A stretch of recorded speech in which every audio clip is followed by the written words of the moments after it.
Good evening and welcome to the Channel Studios here in London with your international news around the world in 5. US President Donald Trump and his Democratic rival Joe Biden have clashed over coronavirus, race and healthcare in their final live debate before the 3rd of November presidential election. 220,000 Americans dead. On the pandemic, Biden would not rule out more lockdowns, while Trump insisted it was time to reopen the US economy. Trump cited unsubstantiated claims that Biden personally profited from his son's business dealings. Meanwhile, the Democrat brought up Mr. Trump's opaque taxes. Mr. Biden has a solid lead over President Trump in the polls, but winning the most votes does not always win the election, and the margin is narrower in a handful of swing states. Live with it. We have no choice. We can't lock ourselves up in a basement like Joe does. He has the ability to lock himself up. I don't know. He's obviously made a lot of money someplace, but he has this thing about living in a basement. People can't do that. He says that we're learning to live with it. People are learning to die with it. You folks home will have an empty chair at the kitchen table this morning. That man or wife going to bed tonight and reaching over to try to touch their, out of habit, where their wife or husband was, is gone. Learning to live with it. Come on. We're dying with it.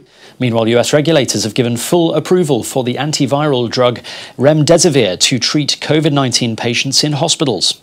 The US Food and Drug Administration says that Veklury, the drug's brand name, cuts the recovery time on average by 5 days during clinical trials. But the World Health Organization said last week that remdesivir has little to no effect on patient survival. The drug was recently given to President Trump after he tested positive for COVID-19. He has since fully recovered. European states have tightened COVID-19 restrictions amid a rise in virus infections across the continent. La situation est grave. France will widen a coronavirus curfew from Friday to more than 2/3 of its population. That's according to an announcement by Prime Minister Jean Castex. The 9 p.m. to 6 a.m. curfew was imposed on Paris and 8 other cities last week. It will now be extended to an additional 38 administrative departments for 6 weeks. Meanwhile, Greece has also declared a night curfew in its capital Athens and other areas. It will come into force from Saturday and will apply between midnight and 5 in the morning. Libya's warring factions have signed an agreement on a ceasefire after 5 days of talks in Geneva. The two Libyan delegations. The deal between military leaders from Libya's government and those from opposition forces led by General Khalifa Haftar was brokered by the United Nations.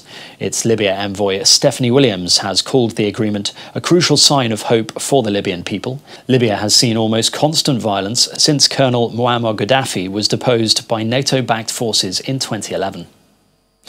Preliminary results of Sunday's presidential election in Guinea indicate that President Alpha Condé appears set for a first-round victory. The Election Commission has released fresh results which show the 82-year-old president to be the clear leader in the race, but the main opposition candidate, Celo Dalien Diallo, has complained of large-scale fraud and has declared himself the winner. There has been widespread violence in Guinea since the election and after President Condé's controversial decision earlier this year to seek a third term. North Korea has warned its citizens to stay indoors over fears that yellow dust which blows in from China could bring coronavirus with it. The streets of the capital Pyongyang were reported to be virtually empty after the warning. The secretive state claims to be coronavirus-free but has been on high alert since January with strict border closures and restrictions on movement. There is no known link between the seasonal dust clouds and COVID-19. And finally, The Great Gatsby is back on stage in London, offering spectators an immersive and socially distanced experience. It's the first West End show to return with fee-paying audiences since the beginning of the pandemic. That's according to its producers. They hope to send a message of hope to struggling productions worldwide. Face coverings are compulsory and each audience member must remain socially distant. Temperatures are checked before entering the venue and hand sanitizer is provided throughout the show.